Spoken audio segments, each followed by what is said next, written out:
العالمین والصلاة والسلام علی رسولہ الکریم وعلی آلہ واصحابہ اجمعین۔ تو فلسفہ کی جو باتیں جو ہیں وہ اجسام کی صفات کے بارے میں ہیں اور اجسام کے خواص کے بارے میں ہیں اور اجسام کے منحل ہونے کے بارے میں ہیں اور متغیر ہونے کے بارے میں ہیں۔ اس لحاظ سے یہ جو فلسفہ کا شعبہ طبیعیات کا ہے، طبیعیات کا، یہ طب کے مشابہ ہے۔ فرق یہ ہے کہ طب میں بدن انسان کو دیکھا جاتا ہے خصوصی طور پر، یعنی باقی اجسام کو نہیں۔ اجسام میں سے انسان کے بدن کو صحت و مرض کے لحاظ سے جو چیزیں عارض ہوتی ہیں ان کی بحث کی جاتی ہے۔ وَهُمْ يَنْظُرُونَ فِي جَمِيعِ الْأَجْسَامِ، اور فلاسفہ صرف انسانی بدن کے عوارض پہ بحث نہیں کرتے، جمیع اجسام پر بحث کرتے ہیں۔ من حیث تتغیر و تتحرک، کہ جسم متغیر کیسے ہو جاتا ہے اور اس میں حرکت کیسے پیدا ہوتی ہے۔ لیکن للطب فضل علیہ،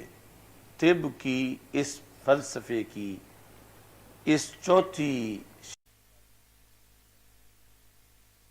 انہ محتاج الیہ، اس واسطے کہ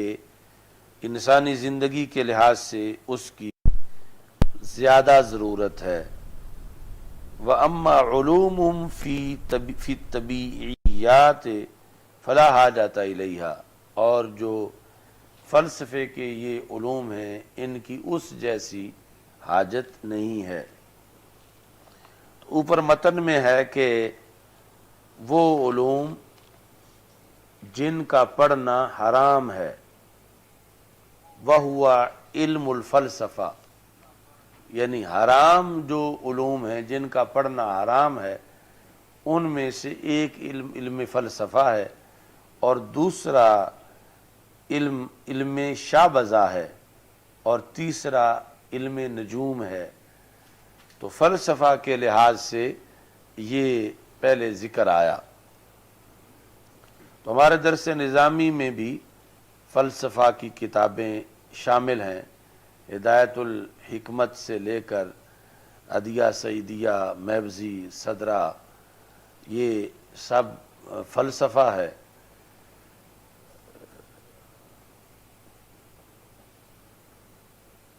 علامہ بندیالوی رحمۃ اللہ علیہ چونکہ جس طرح منطق میں آپ بہت زیادہ مشہور تھے، فلسفہ پڑھانے میں بھی بہت زیادہ مشہور تھے، اور ہم نے ان سے یعنی صدرہ تک پڑھا۔ تو دوران سبق ایک بار یہ بات سامنے آئی کہ فلسفہ پڑھنا تو حرام ہے، اور پھر اس کے لحاظ سے اعلی حضرت رحمۃ اللہ علیہ کا ایک رسالہ بھی موجود ہے۔ تو آپ نے یہ جواب دیا کہ ہم فلسفہ نہیں پڑھتے بلکہ فلسفہ کا رد پڑھتے ہیں، تو حرام کا رد پڑھنا تو جائز ہے۔ تو مطلب یہ ہے کہ فرمایا کہ اعلی حضرت رحمۃ اللہ علیہ نے تب ہی فلسفے کا رد کیا کہ پہلے پتہ تھا کہ فلسفہ کیا ہوتا ہے، یعنی رد کرنے کے لیے بھی جس کا رد کرنا ہو اس کے بارے میں جاننا ضروری ہے۔ تو اس یعنی جہت میں اس کو جانا جائے، اور باقی جو کفریہ باتیں ہیں یعنی ان سے اجتناب کیا جائے عقیدہ بنانے کے لحاظ سے، اور پڑھانے میں بھی یعنی وہ حکایت کرتے ہوئے بھی طلباء کو بھی بتایا جائے کہ اس کا تلفظ بطور حکایت کیا جا رہا، جس طرح کہ نقل کفر کفر نہ باشد، اور ویسے بطور انشاء اپنی طرف سے یہ باتیں نہ کی جائیں۔ اچھا جی، شعبزہ یہ کہتے ہیں، درست یہ ہے کہ اس کو شعوذہ پڑھا جائے، جو شعبزہ ہے۔ اصل میں یہ جو ہم لفظ بولتے ہیں شعبدہ بازی، اسی کو متن میں شعبزہ کہا گیا اور وہی شعوذہ ہے۔ وَهِيَ كَمَا فِي الْقَامُوسِ خِفَّةٌ فِي الْيَدِ، ہاتھ کی صفائی، کالسحر، جادو کی طرح، یعنی شعبدہ بازی جو ہے وہ ہاتھ کی صفائی کا نام ہے، آئی گئی۔ اچھا جی، تو مصباح کے اندر ہے شعوذ الرجل شعوذة ومنهم من قال شعبذ شعبذة وهو بالذال المعجمة، نکتے والے زال کے ساتھ۔ ولیس من کلام اہل البادیہ، یہ دیہاتی لوگوں کے کلام سے نہیں ہے، یعنی لغت کے لحاظ سے اس کا استعمال شہروں میں ہوا۔ وَهِيَ لُعَبٌ يَرَى الْإِنسَانُ مِنْهَا مَا لَيْسَ لَهُ حَقِيقَةٌ كَالسِّحْرِ، تو یہ جادو کی طرح ہے کہ ایک کھیل ہے کہ انسان اس میں وہ چیز دیکھتا ہے جو حقیقت نہیں ہے۔ تو شعبدہ بازی کا فن سیکھنا اس کو بھی حرام قرار دیا گیا۔ اس کے ساتھ ہی ایک شعبدہ بازی کا ایک حصہ ہے، وہ کیا ہے؟ حکم ادخال ما یسمى بالشیش فی الجسد، جسم کے اندر، شیش کا ترجمہ ہے سیخ، یعنی یہ جو سیخ کباب جس طرح ہوتے ہیں، تو وہ جو سیخ ہے لوہے کی بنی ہوئی، وہ جسم میں داخل کرنا۔ تو یعنی یہ کوئی ولایت نہیں، یہ کوئی تصوف نہیں، بلکہ یہ ایک حرام کاری ہے، شیش کو جسم میں داخل کرنا۔ یہ آپ میں سے کسی نے دیکھی ہوئی ہے؟ اچھا، یعنی اس کا اصل مرکز عراق ہے، طریقہ، اس کو طریقہ کسن زانیہ کہتے ہیں، کاف کشک والا کسن زانیہ، اور اس کو منسوب کرتے ہیں حضرت شیخ احمد کبیر رفاعی رحمہ اللہ تعالیٰ کی طرف، اور عرف عام میں اس عمل کو رفاعی کہتے ہیں وہاں پر، کہ رفاعی کی جا رہی ہے، رفاعی۔ تو وہاں کی علماء کا بھی اور سرکاری طور پر بھی جب ہم پڑھتے تھے وہاں پر، تو اس پر پابندی تھی کہ برسر عام رفاعی نہ کی جائے، لیکن حضرت شیخ احمد کبیر رفاعی رحمہ اللہ تعالیٰ کے مزار پر یعنی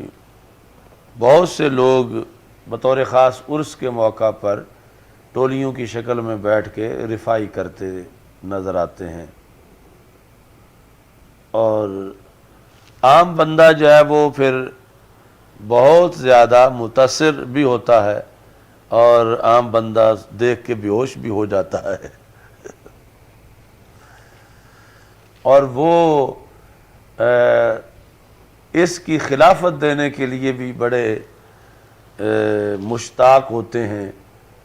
وہاں جو رفاعی کرنے والے ہیں، کہ ہمارے دنیا میں اتنے خلفاء ہیں جو کہ یعنی وہ اس کو اپنی کرامت شمار کرتے ہیں،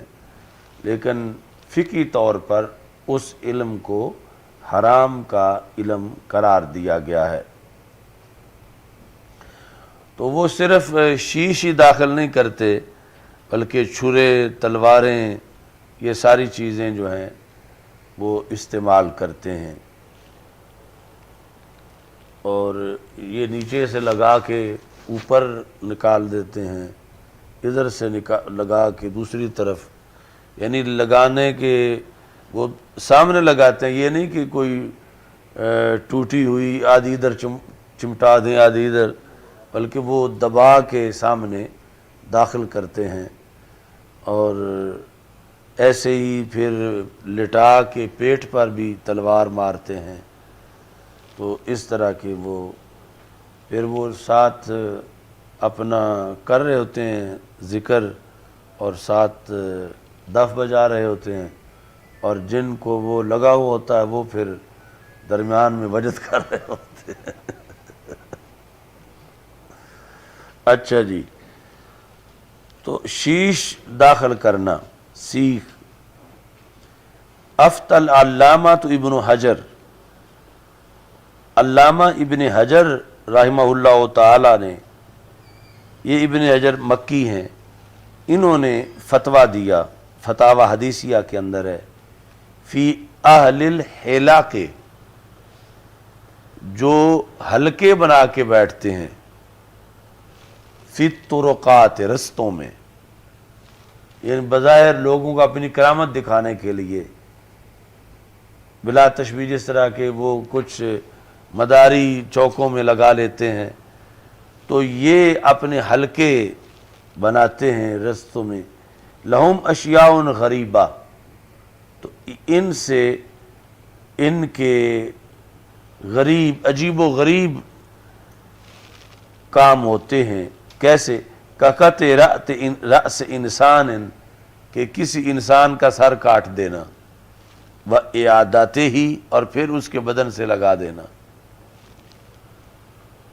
وجعل نحو دراہم من التراب وغیر ذالک، ایسے ہی مٹی سے چاندی بنانا، درہم، سونا وغیرہ۔ فتویٰ کیا دیا؟ بے انہم فی معنی السحرۃ، کہ یہ بھی جادوگروں کی ہی ایک قسم ہے، سحارہ، ساحر کی جمع، اِلَّمْ یکونوا منہم، اگرچہ یہ ان میں سے نہیں ہیں لیکن ہیں معنی سحارہ میں، اگرچہ عین ساحر نہیں ہے مگر معنوی طور پر ساحر ہی ہیں۔ فلا یجوز لہم ذالک، ان کے لیے یہ کرنا جائز نہیں ہے، ولا لأحد ان یقف علیہم، اور جب وہ چوک میں مداری لگا کے بیٹھے ہوں تو کسی کے لیے جائز نہیں کہ وہاں رکے، جبکہ جو بھی چل رہا ہو پھر ضرور مشاہدہ کے لیے کھڑا ہوتا ہے کہ یہ کیسے سر اتارتے ہیں اور پھر لگاتے ہیں، لیکن فقہی طور پر ناجائز ہے ان کی رونق کو بڑھانا، ان کی تائید کرنا یا ان کے پاس کھڑا ہونا۔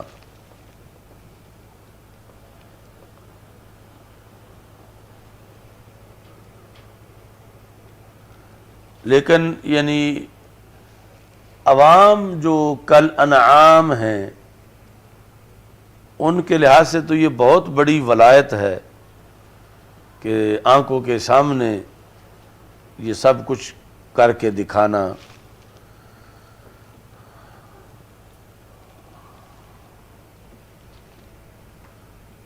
اچھا جی، ثم نقل عن المدونہ، مدونہ کبریٰ ہے امام مالک کی کتاب رحمہ اللہ تعالی، اس سے انہوں نے نقل کیا من کتب المالکیہ، ان الذی یقطع ید الرجل او یدخل السکین فی جوفہ ان کان سحرا قتل وإلا عوقب، یہ جو کارنامے کر رہا ہے اس کی دو صورتیں ہیں، اگر تو جادو کے ذریعے کر رہا ہے کہ ہاتھ کاٹتا ہے یا پیٹ میں چھری داخل کرتا ہے کسی کے، اگر جادو کے ذریعے کر رہا ہے تو قتلا، اس حلقے کے مسند نشین کو قتل کر دیا جائے اس جرم کی بنیاد پر، وَإِلَّا عُوقِبَ، اور اگر جادو نہیں ہے اور کوئی چیز ہے تو پھر اس کو ویسے سزا دی جائے، جان سے نہ مارا جائے۔ اچھا جی، تو اس بنیاد پر اس طرح کی سستی ولایت جو ہے اس سے بچنا ضروری ہے کہ یہ سب کچھ ماضی میں طے ہو چکا ہے۔ آگے ہے تنجیم اور رمل، علم نجوم اور علم رمل۔ التنجیم هو علم يعرف به الاستدلال بالتشکلات الفلکیة علی الحوادث السفلیہ۔ علم نجوم یہ ہے کہ فلکی شکلوں کے ذریعے سے زمینی واقعات پر استدلال کرنا۔ استدلال کرنا کیسے؟ بالتشکلات الفلکیات، فلکی تشکلات کے ذریعے سے زمینی سفلی حوادث پر استدلال کرنا، یہ علم نجوم ہے کہ اس طرح ہو جائے گا، خبر دینا مستقبل کے بارے میں کہ فلاں حادثہ ہوگا، فلاں زلزلہ آئے گا، ان شکلوں کے ذریعے سے۔ وفی مختارات النوازل، صاحب ہدایہ کی جو مختارات النوازل ہے اس کے اندر یہ ہے کہ ان علم النجوم فی نفسہ حسن غیر مذموم، کہ علم نجوم فی نفسہ ہی حسن ہے، مذموم نہیں ہے۔ اب یہ جو بحث جب ختم ہوگی تو اس وقت آپ نے اپنا نظریہ پکا کرنا ہے، یعنی ابھی کئی اتار چڑھاؤ اس میں آئیں گے، یہ نہیں کہ فوراً جب حسن کہا جائے تو کہ چلو اس کی تو اجازت مل گئی ہے۔ اچھا جی، تو یہ کہتے ہیں کہ اس کی دو قسمیں ہیں، ایک ہے حسابی، دوسرا ہے استدلالی۔ علم نجوم جو حسابی ہے وہ حق ہے، وَقَدْ نَطَقَ بِهِ الْكِتَابُ، اس کا ذکر قرآن میں ہے۔ اللہ تعالیٰ فرماتا ہے الشمس والقمر بحسبان، کہ سورج اور چاند کی سیر، ان کا چلنا حساب کے ساتھ ہے۔ دوسرا ہے نجوم استدلالی، وہ کیسے ہے؟ بسیر النجوم، ستاروں کی حرکات کے ذریعے سے، وحرکت الافلاک، اور افلاک کی حرکت کی وجہ سے استدلال کرنا ان دو چیزوں کے ساتھ۔ کس پر؟ علی الحوادث، حوادث پر، حوادث پر۔ آگے یہ نظریہ رکھ کے کہ حادثہ ویسے تو نہیں ہو سکتا، مجال نہیں کہ پتہ پتے سے ٹکرا جائے، اللہ کی قضا کے ساتھ اور اللہ کی قدرت کے ساتھ۔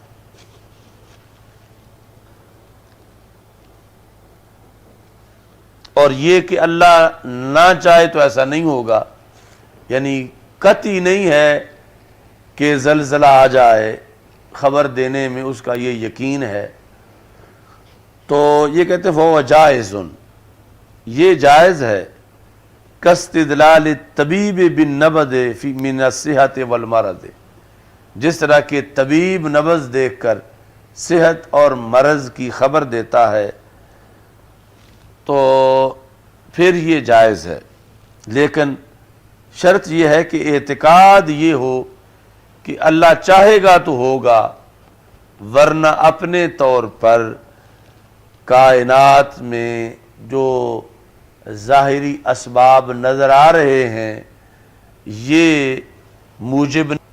یوں سمجھ رہا ہے وہ، جس طرح کہ مثلا نبض دیکھ کر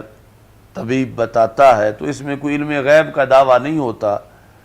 بلکہ ایک سبب پر مسبب کے مرتب ہونے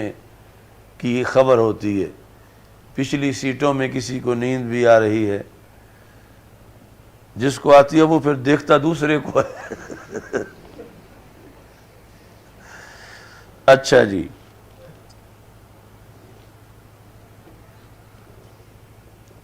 وَلَوْ لَمْ يَعْتَقِدْ بِقَضَاءِ اللَّهِ، اگر اس کا یہ اعتقاد نہ ہو کہ اللہ کے حکم سے ہوگا، یا اپنے لیے غیب کا دعوے دار ہو، اپنے لحاظ سے غیب کا دعوے دار ہو، پیر پنجر اور کیا کیا، ادعا الغیب بنفسہ ہی، ان دونوں میں سے کوئی ایک شک پائی جائے کہ یا تو یہ عقیدہ ہو اس کا اپنے لیے غیب کا عقیدہ نہیں ہے، لیکن یہ ہے کہ اللہ نہ بھی چاہے تو یہ ہو جانا ہے، اتنا یہ سبب پایا گیا ہے، مسبب پایا جائے گا، یا یہ ہے کہ اللہ پر اعتقاد تو ہے لیکن اپنے لحاظ سے وہ دعوے دار ہے کہ مجھے غیب کی باتوں کا پتہ چل جاتا ہے، تو میں دعویٰ دے رہا ہوں کہ اگلا سال اس طرح کا ہوگا۔ تو اس صورتحال کے اندر یکفر، اس کی تکفیر کی جائے گی کہ وہ کافر ہے جو ایسا کہہ رہا ہے۔ ثم تعلم مقدار ما یعرف بھی، لیکن نجوم کو اتنا جاننا، اتنا پڑھنا، علم افلاک کو، نجوم کو، کہ جس کی وجہ سے نماز کے اوقات کا پتہ چل سکے اور قبلے کا پتہ چل سکے، لا بأس بھی، اس میں کوئی حرج نہیں ہے۔ تو اتنا جو ہے اس کو مستثنیٰ کیا گیا، باقی یعنی ایسا ہے کہ جہاں بہت زیادہ پھسلنے کا مقام ہے، اگر مثال کے طور پر خود وہ دعوے دار ہے غیب کا، تو پھر اس کا اپنا ایمان ختم ہوا، اور اگر خود نہ بھی ہو لیکن عوام میں تاثر یہ چلا جائے کہ یہ حضرت صاحب سب کچھ جانتے ہیں، ان کو پتہ چل جاتا ہے کل کیا ہونا ہے، کیونکہ انہوں نے فلاں خبر دی تھی تو وہ ویسے ہی ہوا تھا، تو اب ان لوگوں کا ایمان ختم ہو جائے گا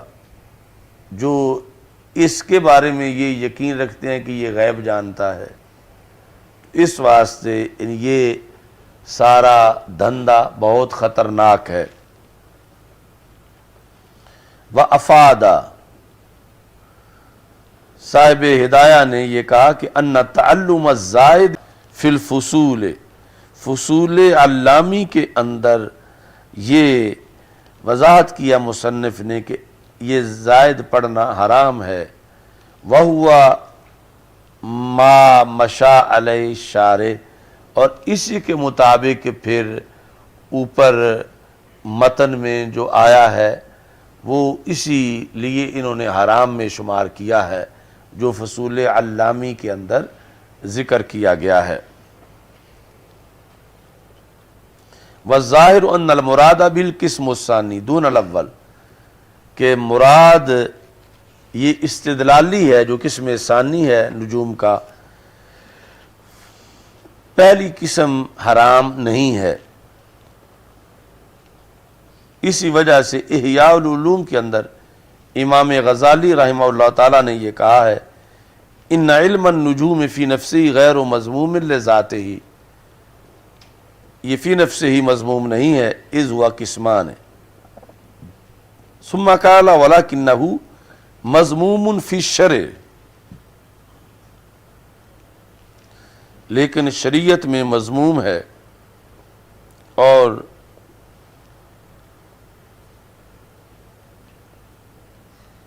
عمر نے کہا کہ نجوم سے اتنا پڑھ لو جس کے ذریعے سے تم ہدایت پاؤ۔ کیسے؟ فی البر والبحر، یہ جو ستاروں کے ذریعے سے سمندروں میں کشتی رانی کے لیے ہدایت حاصل کی جاتی ہے۔ ثم امسکو، اتنا پڑھ کے پھر آگے رک جاؤ۔ وَإِنَّمَا زَجَرَ عَنْهُ مِنْ ثَلَاثَةِ أَوْجُهٍ، تو 3 وجہ سے انہوں نے اس سے روکا۔ پہلی وجہ یہ ہے کہ أَنَّهُ مُضِرٌّ بِأَكْثَرِ الْخَلْقِ، کہ یہ علم نجوم اکثر مخلوق کے لیے نقصان دہ ہے۔ کس طرح نقصان دہ ہے کہ عقیدہ خراب ہو جاتا ہے۔ مثلا جب یہ ان کو بتا دیا جائے کہ یہ ستارہ جب حرکت کر کے اس جگہ چلا جائے گا تو پھر بارش ہوگی یا پھر فلاں حادثہ ہوگا، تو عوام میں پھر آہستہ آہستہ یہ رچ بس جاتا ہے کہ یہ ستارہ ہی مؤثر ہے، یعنی اللہ کے مؤثر ہونے والا عقیدہ جو ہے وہ یا تو ختم ہو جاتا ہے یا اس میں ملاوٹ ہو جاتی ہے۔ تو اس بنیاد پر یہ بہت بڑا ضرر ہے کہ جس کی وجہ سے لوگوں کے ایمان خراب ہوں۔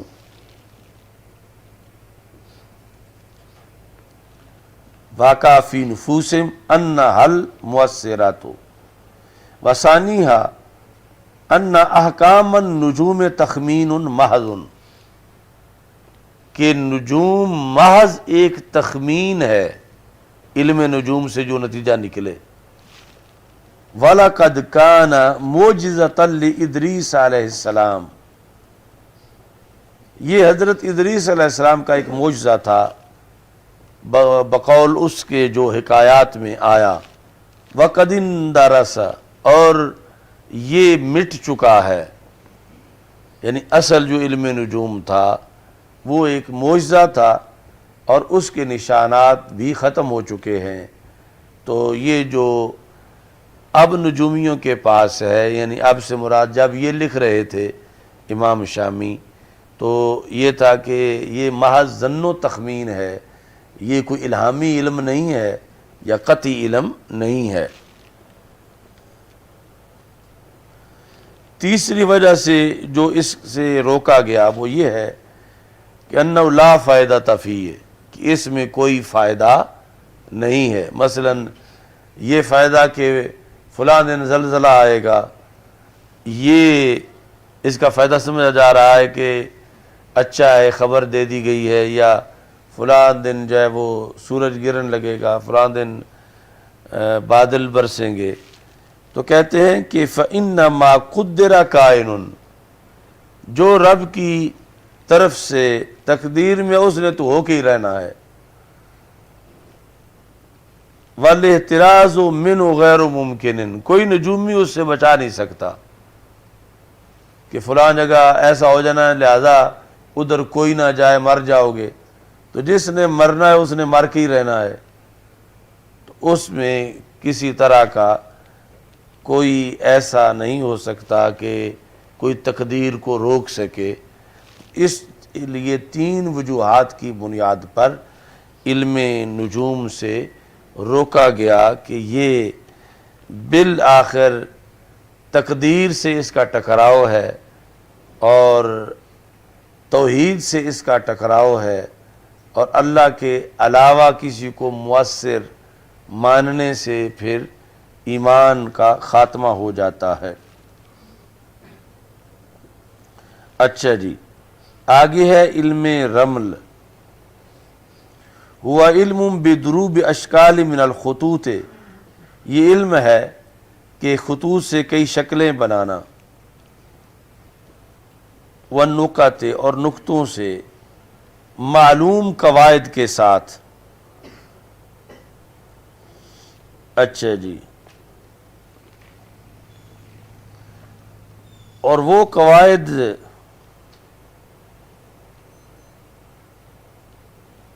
ان کے ذریعے سے وہ نکالتے ہیں حروف کو جنہیں جمع کیا جاتا ہے، اور ایک ایسا جملہ بنایا جاتا ہے جو کہ مختلف کاموں کے انجام پر دلالت کرتا ہے کہ نتیجہ کیا نکلے گا۔ وقد علمت انه حرام قطعا، اور تم جان چکے ہو کہ یہ قطعی حرام ہے۔ اصل اس کا حضرت ادریس علیہ السلام کے لیے تھا، تو کوئی یہ کہے جب نبیوں کی سنت ہے تو کرنا چاہیے، تو کہتے ہیں اے فہوا شریعت منسوخۃ، یہ منسوخ شریعت ہے، یعنی وقتی طور پر وہاں اس وقت جائز تھا اور بعد میں اس کو منسوخ کر دیا گیا۔ اب خلاصہ کیا ہے؟ وفی فتاوی ابن حجر ان تعلمہ و تعلیمہ حرام، علم رمل کا پڑھنا اور پڑھانا حرام ہے۔ کیسا؟ شدید التحریم، سخت ترین حرام۔ لما، کیوں سخت ترین حرام ہے؟ لما فیہ من ایہام العوام میں ان فاعلہ یشارک اللہ تعالی فی غیبہ، کہ اس میں عوام کو یہ وہم ڈالنا ہے کہ یہ جس نے رمل سے نتیجہ اخذ کیا ہے یہ علم غیب میں معاذ اللہ اللہ کے ساتھ شریک ہے۔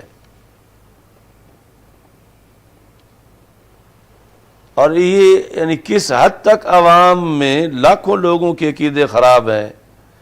یہ جو بابوں کے پاس جا کے حساب کرواتے ہیں یہ وہ، اور پھر مثلا وہ کہتا ہے کہ تمہارے گھر میں ہی فلاں ہے جس نے تمہیں تویز ڈالے ہوئے ہیں، تو یہ آگے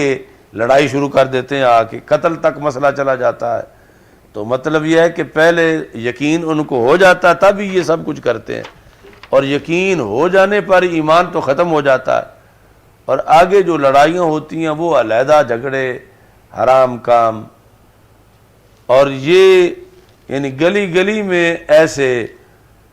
شرکائے رب بیٹھے ہوئے ہیں، یعنی اس جہت میں کہ انہیں بھی یہ پتہ نہیں چل رہا کہ ہم کتنا بڑا جرم کر رہے ہیں، اور لوگ جو ہیں وہ بھی سمجھتے ہیں کہ ہم کوئی جرم نہیں کر رہے، لیکن نتیجہ کتنے بڑے جرم کا ہے کہ لوگ اگر کسی کے پاس اس طرح جاتے ہیں، ہاتھ دکھاتے ہیں، یا کوئی حساب کتاب جو کرتا ہے تو وہ بھی نہیں بتاتا کہ یہ جو میں بتا رہا ہوں یہ محض ایک خواب خیال ہے، گمان ہے، یہ کوئی پکی بات نہیں ہے، اس پہ تم نے یقین نہیں رکھنا، وہ بھی نہیں بتاتا۔ اور اگلے جو ہیں وہ سنتے ہیں تو یقین کر لیتے ہیں کہ ہم نے تو پوچھا جا کے، وہ تو اس کا نام بتا رہا ہے، وہ تو یہ کہہ رہا ہے، تو اور اتفاقاً ہو سکتا ہے کوئی نکل بھی اسی طرح کی صورتحال ہے، تو اس کے ساتھ اس کی خبر کا تو کوئی تعلق نہیں تھا، وہ تو ویسے نفس الامر میں اس طرح تھا، تو پھر لوگ جو ہیں وہ اس کو وہیں سے پہنچی ہوئی سرکار بنا لیں، تو اب کتنا یعنی ہلاکت ہے یہ رمل اور جادو کی بنیاد پر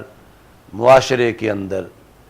اس واسطے رسول پاک صلی اللہ علیہ وسلم نے فرمایا اقتلوا الساحر، کہ ساحر کو قتل کر دو، کہ اس کی وجہ سے صرف اس کا اپنا نہیں بلکہ کتنے لوگوں کا ایمان جو ہے وہ خراب کر رہا ہے۔ اور اب جو بھی بے روزگار ہے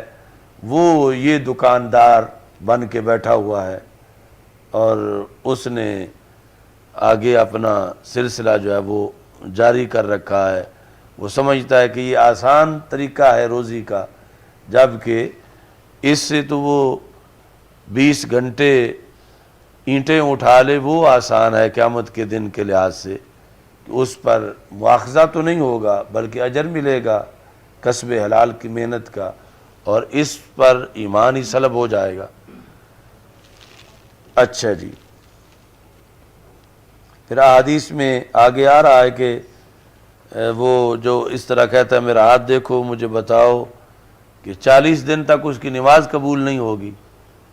تو پہلے تو پڑھنی بڑی مشکل ہے، اور اگر اتنے عمل سے ہی پڑھی ہوئی بھی چلی جائے تو کتنا خسارہ ہے۔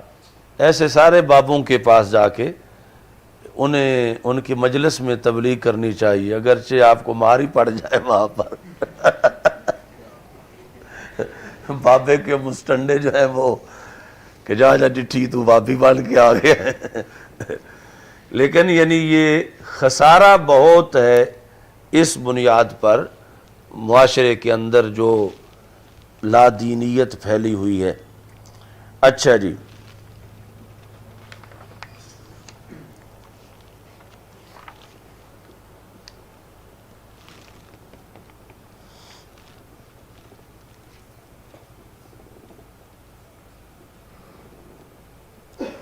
آگے پھر کہتے ہیں